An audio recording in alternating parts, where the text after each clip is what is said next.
A new method for cleaning polymer matrix mold surface was developed using a laser technology. This new method is an alternative approach to the aggressive conventional process based on manual cleaning. In the laser cleaning system, a laser beam is focused on the residues in order to remove it from the polymer matrix mold surface.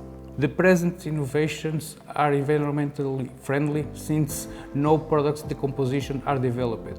This method brings benefits for mold surface quality, reducing mold maintenance. These inventions allow to reuse the molds more often and makes the process faster, being suitable for large-scale productions due to the simple configurations.